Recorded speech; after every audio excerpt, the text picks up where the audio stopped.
Hi, Snehasis this side. Last month में यानी कि अक्टूबर में मैं इस अकाउंट पे 13% की रिटर्न जनरेट किया हूँ, और वो भी स्विंग ट्रेडिंग से इक्विटी ट्रेड करके विदाउट यूजिंग एफएनओ।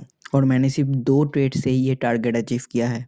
तो आज हम लोग इसके बारे में डिटेल में डिस्कस करेंगे एंड समझेंगे कि एक स्मॉल अकाउंट को कैसे हम लोग स्टेप बाय स्टेप ग्रो कर सकते हैं और कौन सी ऐसी चीज़ है जो हम लोग एक सुपर परफॉर्मर बना सकता है। So let's dive in the topic.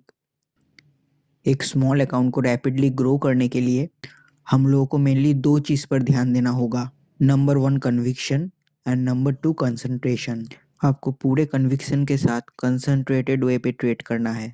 इसको हम लोग एक एग्जाम्पल के साथ समझते हैं। जैसे कि मान लीजिए आपकी वॉच लिस्ट पे 3 स्टॉक है और वो 3 स्टॉक के अंदर आपको एक पर्टिकुलर स्टॉक में ज़्यादा कॉन्फिडेंट आ रहा है। सो उस स्टॉक में आपको बहुत ही स्मॉल एसएल के साथ इनिशियली आपकी कैपिटल की 50% इन्वेस्टमेंट करना है। अगर आपके पास 1 लाख कैपिटल है तो 50,000 उस एक ही स्टॉक में आपको इन्वेस्ट करना है। एंड जब वो स्टॉक आपकी बाइंग रेंज से थोड़ा ऊपर जाएगा, आप अपनी एसएल को ब्रेक इवन पर ले आइए एंड अनदर 50% उसमें इन्वेस्ट कर दीजिए। अगर आपका एसएल 2% भी होता है, जैसे कि मैंने कहा था आपकी एसएल को बहुत छोटा रखना है, मान लीजिए 2 से 3% का। अगर आपका एसएल 2% भी होता है और आपका इनिशियल एसएल हिट करता है तो आप आपकी कैपिटल का जस्ट 1% लूज करेंगे। बट ये स्टॉक अगर 5 to 6% भी चला जाता है तो आप आपकी ओवरऑल कैपिटल के ऊपर अप्रॉक्स 4 to 5% की गेन करेंगे।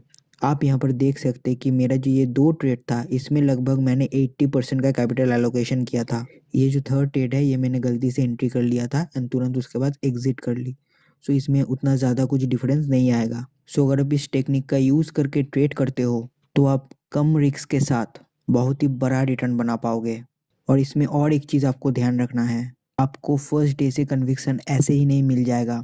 इस टाइप का कन्विक्शन के साथ ट्रेड करने के लिए आपको वेरीफाइड डेटा की ज़रूरत होगा।